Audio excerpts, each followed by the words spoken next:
Is this what crashes the real estate market? Real estate and home prices are continuing to make new records, with the median U.S. home price up almost 25% over the last year. And this rapid increase in home prices is causing most people to think it's a bubble that is ready to pop and then send home prices crashing back down again. And these people could be right, because there are two big things, two big catalysts happening in the next week and over the next few months that have the potential to crash the real estate market. So in this video, I'm going to discuss what has pushed real estate prices up this far and this fast, what changes are coming in the next few weeks and months that could change the way the real estate market works, and what you should be looking at and thinking about if you're considering buying or selling a home. So let's go. All right, so checking in on real estate prices. Let's go ahead and see what we got going on now. I've been a real estate investor for a long time. That's how I started my real estate career, 18 years old, buying bank-owned repos, fixing them, selling them. I flipped over 100, almost 150 of those homes, developed real estate, $25 million in real estate from the ground up, mixed use, commercial, condos, you name it. And so I've been doing real estate for a long time. It's not my main focus anymore today, but of course it's still the way that I generate wealth. And I like to bring you real estate updates maybe once a month or every other month, or if there's something important like there is right now. So let's go ahead and dig in. Home prices are soaring. Doesn't take a genius to know that. Everywhere you look, the real estate market is red hot. Prices are going higher. Home prices or homes are selling instantly fast, and so they're soaring. Everybody knows that. Part of the reason why they're soaring, and really, if you've been watching this channel, you know I'm going to always break it down to the most simple, basic things, and that is that prices are always dependent on two things: supply and demand. Supply, the amount of homes that are available; the demand, how many people want those. And so the demand, or I should say the supply, has been shrinking. The inventory has been extremely high. So the demand has been very high, but the supply has been very low.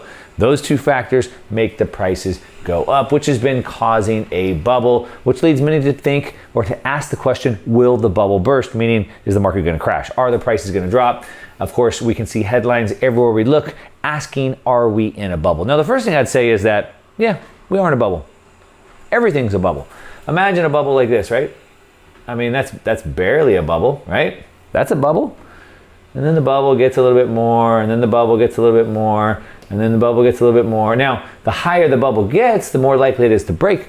But where are we? Didn't mean to grab that whole thing. But where are we in reference to the bubble? So, are we in a bubble? Yes, of course we're in a bubble. We always are.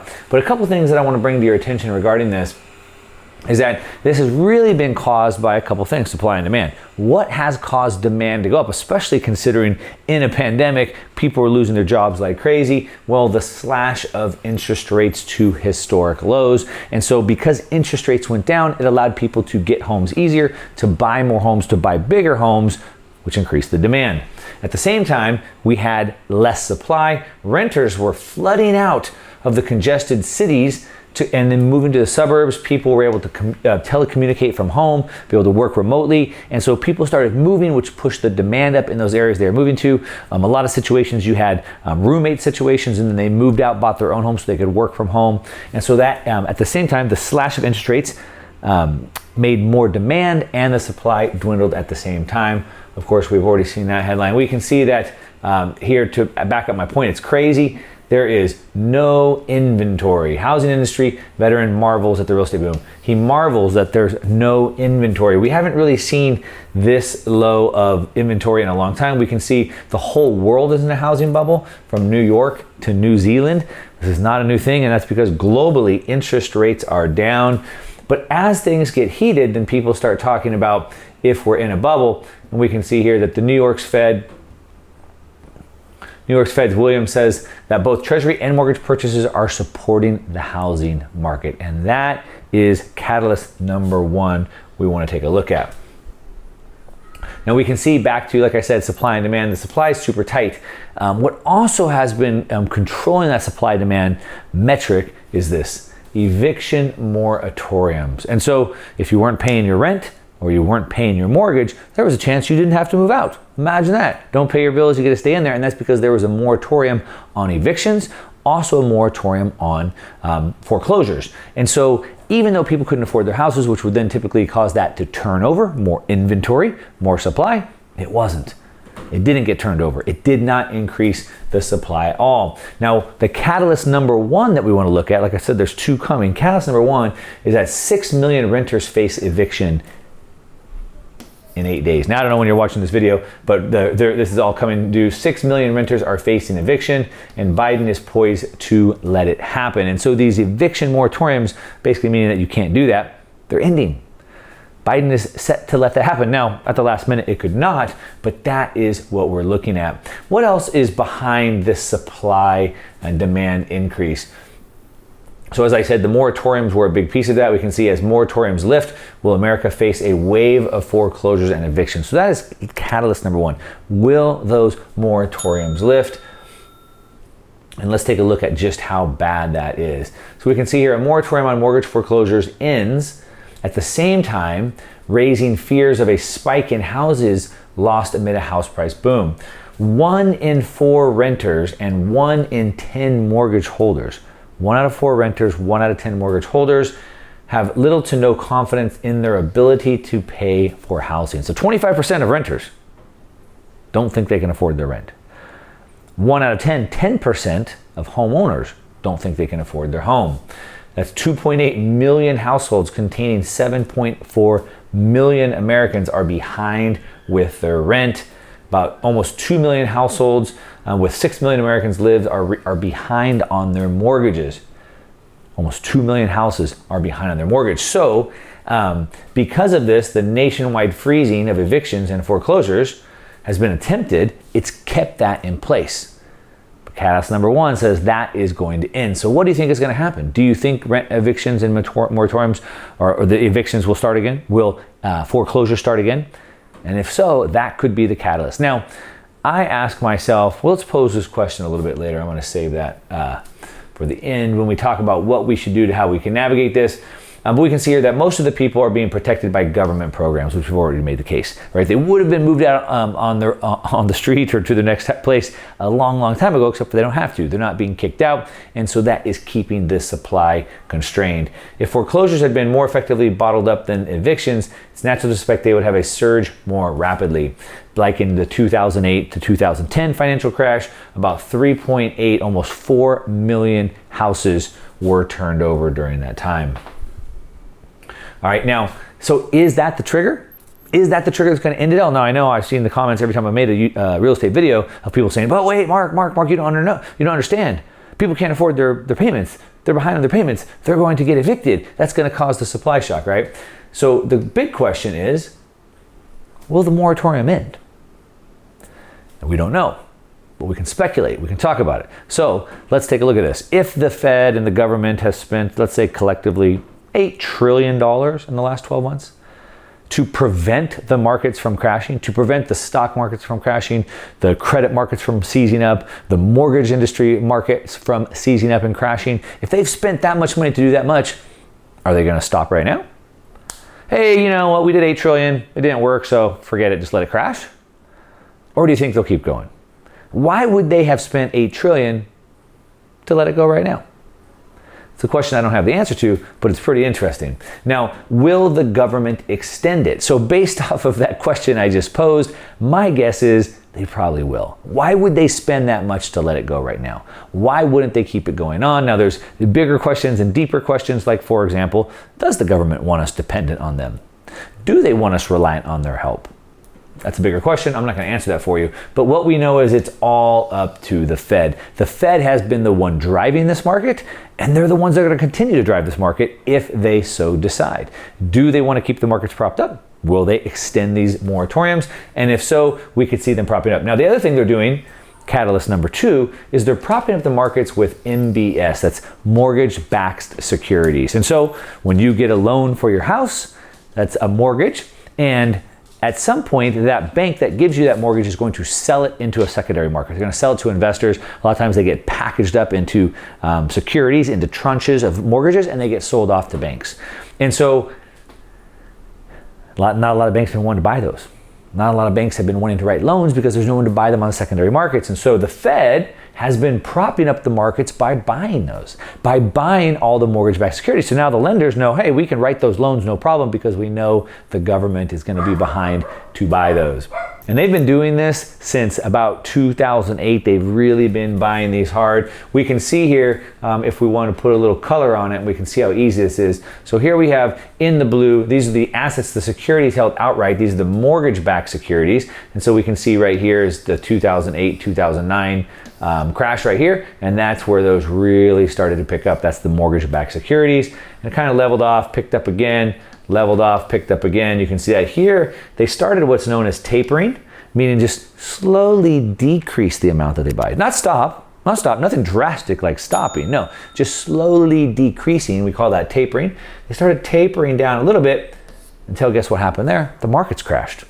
So what they have to do? They had to start it back up again, and it took off again. This is March 2020, and it just took off like a hockey stick, we would call that. The red here is the US Treasuries. So this is the debt that the Fed is buying. And again, you can see it took off here in 2008, and it's kind of followed the same line, started tapering here, markets crashed, and of course that picked up as well. So you can just see how much they've been doing to prop that up. Now to put it into numbers, they've been buying about $40 billion worth of mortgage-backed securities and $80 billion worth of treasuries.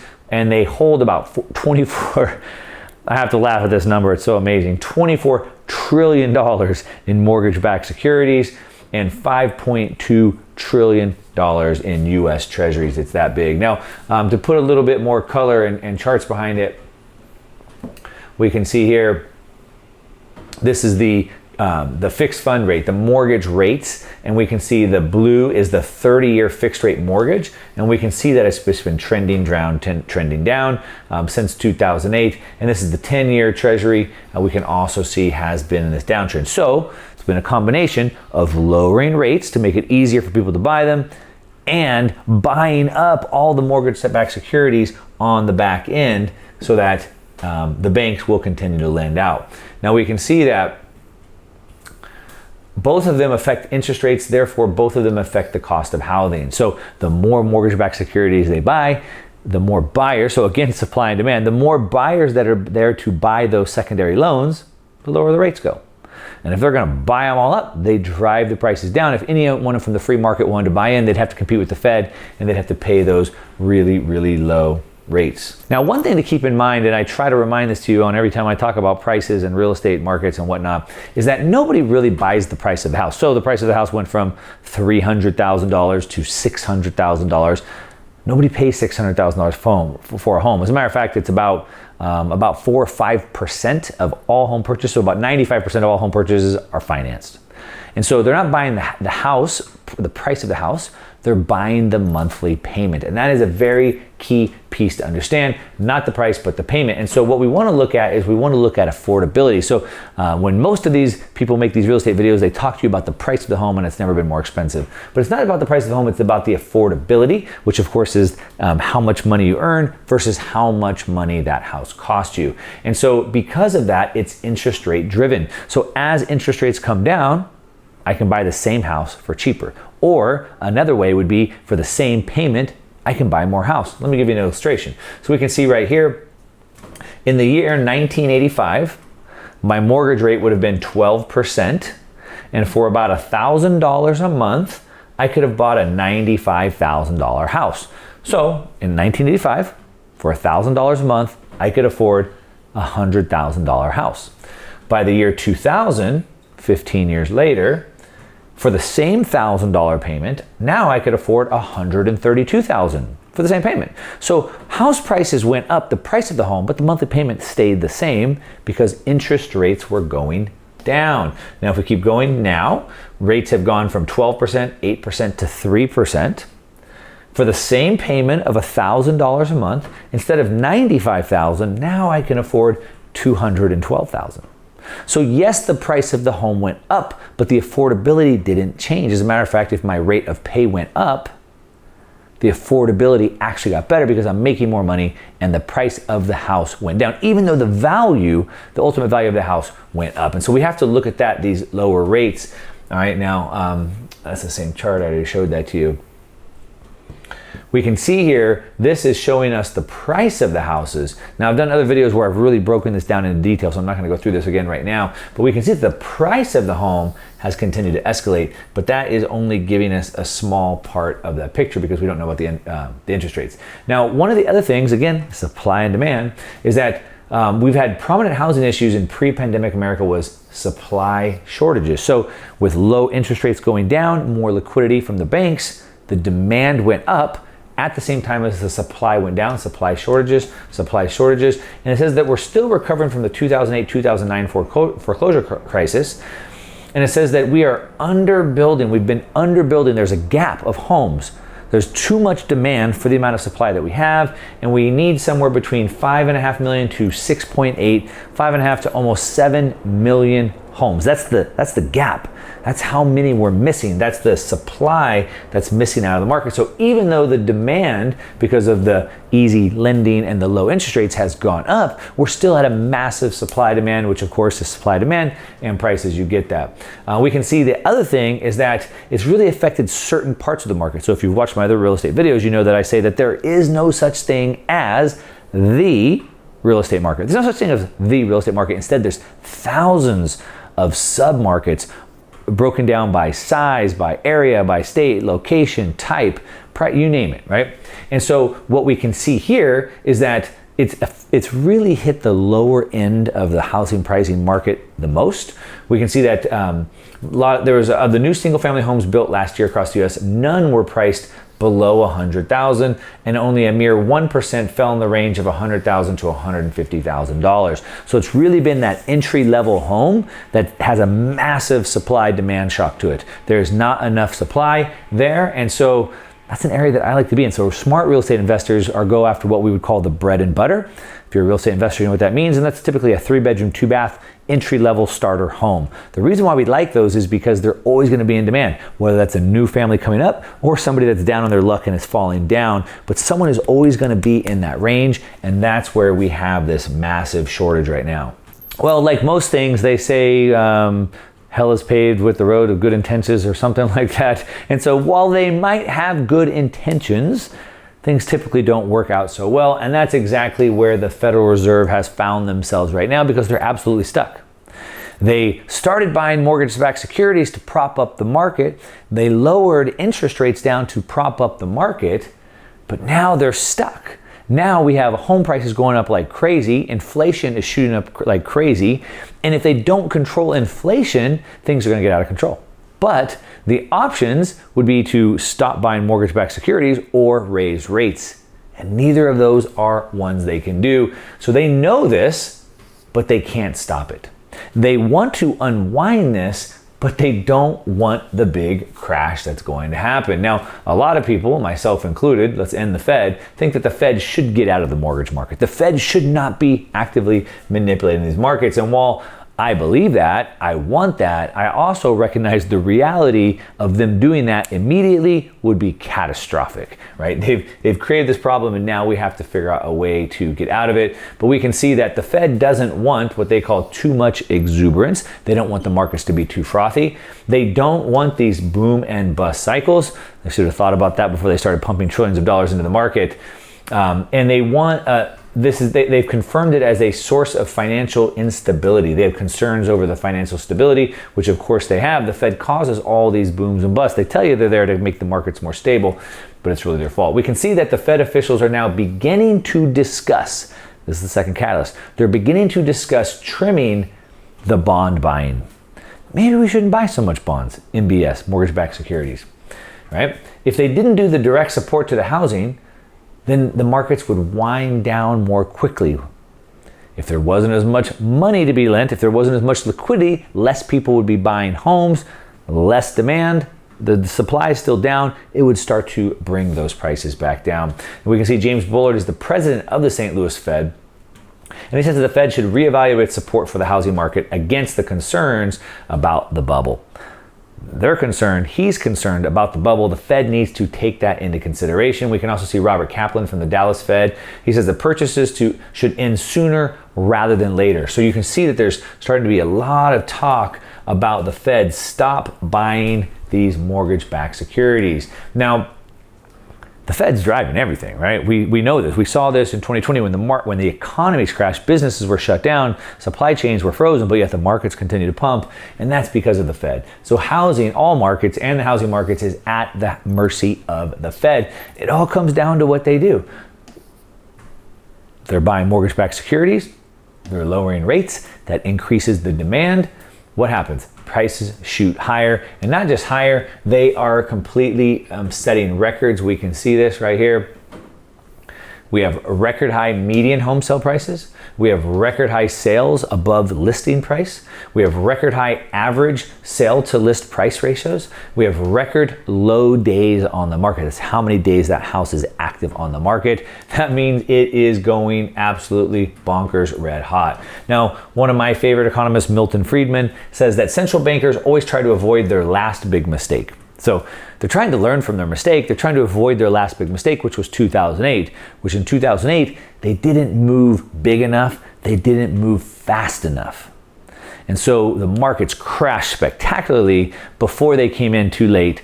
They're trying to learn. Central bankers always try to avoid their last big mistake. So now they want to move faster. They want to move bigger. They're trying to preemptively prevent this from happening. So every time there's the threat of a contraction in the economy, every time it looks like the market may pull back, they'll overstimulate the economy by printing too much money. So like 35% of all the dollars in existence today were created in the last 12 months, something like that.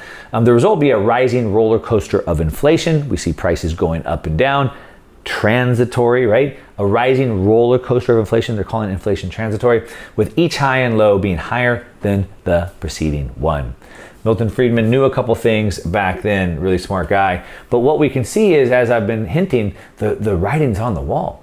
The Fed is now starting to talk about speeding up the tapering, reducing the amount of the mortgage-backed securities in early 2022. So like I said, in the next several months, by the end of the year, we could start to see this happening. Again, if they're not buying the mortgage-backed securities, there's no liquidity, the banks aren't lending out as much, there's not as many people able to buy a home, there's not as much demand. You lower the demand and you can see what happens with the prices.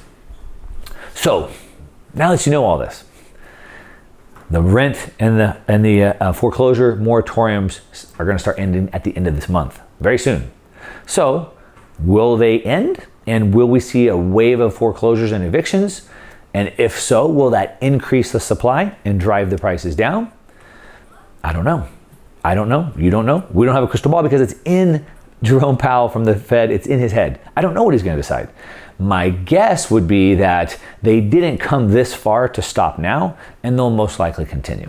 But it's something that we need to be trying to preemptively guess, but more importantly, we need to watch. The next thing we need to watch is what about the tapering? Will they start tapering mortgage-backed securities? Now, they say they can start doing it by the end of this year. Right now, of the polled economists that have been done, it's about half and half on what they're going to do. And again, we don't know. It's up to them in their Fed, in the Fed's head. So it's something that we have to watch. But what we want to do is we want to decide, first of all, how we're going to react. Are we thinking of this as an investor or a homeowner? So, for example, as a homeowner, let's say that I've been waiting for my dream home in this one neighborhood, and I really want to be on this one street, right next to this park. And that house comes up available. And my dream was to have that house on that lot in that neighborhood. That's the one I wanted. And it comes up for sale. I'm buying it. I'm going to buy that house because it's my dream house. I'll probably live there forever, and I want that lot. And I'm telling you that story because it's something I'm going through right now. And I don't care if the price of that drops in 50% because I want that house, that lot. All right, so that's as a homeowner. Home buying can be emotional. I have family, I have kids, I want them to grow up on this street. I don't want them to have to move from their friends. And so it's above money for you. And so the ability, even though you might be buying at the very top of the market before it crashes, you can lock at historically low rates and you can have a very good payment and you're gonna live there for a long time. So who cares? Maybe. If you were a homeowner thinking, well, I think I'm just gonna buy and maybe in 2 or 3 years I'm gonna sell it, maybe that's not the best reason to buy. Maybe you might be better off waiting to buy that home if you're a homeowner. Now, if you're an investor, it's different. You typically want to buy low, sell high. regardless of all the data I showed you, it's pretty difficult to argue that prices would be low right now. So as an investor, you typically want to do the opposite. Now, I do believe probably the only strategy as an investor, a real estate investor, that works right now is for cash flow. But even with this market, it's very difficult to get the cash flow that you want. And so just be careful with that. Make sure you're getting the cash flow that you feel good with. You make your money when you buy, not when you sell. So as an investor, if I could get a good cash flowing property, I got creative in the financing, I was able to do a value add addition to it, something like that, maybe it works for me as an investor. But as an investor, I'm very selective in this type of a real estate market. But as a homeowner, if it's my dream home that I want forever and I've always wanted it and I'm going to stay there forever, I'll probably buy. If it's short term, I probably won't. The other thing we want to look at is look at the houses, whether you're an investor or homeowner. Are we in a cyclical or are we in a linear market? So cyclical means that the prices are always going like this, boom and bust, versus linear, the prices are kind of going like this. The best way to do this is just look at the area and look at the prices over the last, couple decades. Last decade or 5, 10, 15, 20 years, right? Look at those prices. Have the prices been going up and down like this, or have the prices been going up like this? What was the price of the home in the year 2000? What was the price of the home in the year 2010? You got that. And then think about that. And if it's linear, what I would do is I'd say, well, the price was 2010. I don't think it'll probably go much below that. And that gives you an idea of how much you think that home price could drop if things got really bad. And then watch what the Fed's doing. Watch the tapering. If they start tapering, you could expect more softness in the market. Of course, we don't know this. We probably won't know till the first part of next year. But if you're already a homeowner, one thing that I would definitely recommend is to make sure you lock in lower rates. So if you can refinance it all, if rates are lower today than you have right now, you should lock that in. That's at historically low rates. I think that the Fed could continue down this path. I think they need to. I think that they would not have spent this much money to let the markets crash right now. If the real estate markets crash right now, it is going to be devastation for the United States, for the country, and they don't want that to happen. They cannot let the markets crash. That's what I think. What do you think? Leave me a comment down below and let me know. I can already see them coming in. I know you guys are going to light me up on this, and I can't wait to hear from you. Of course, I like questions. I'll try to answer as many questions as I can. I love your comments as well. And of course, as always, give me a thumbs up on this video because I'm working hard to bring all this content to you. And if you don't like it, that's okay. Give me a thumbs down, but tell me why. Give me a comment. Let me know what I got wrong. All right? That's what I got for you today. To your success. I'm out.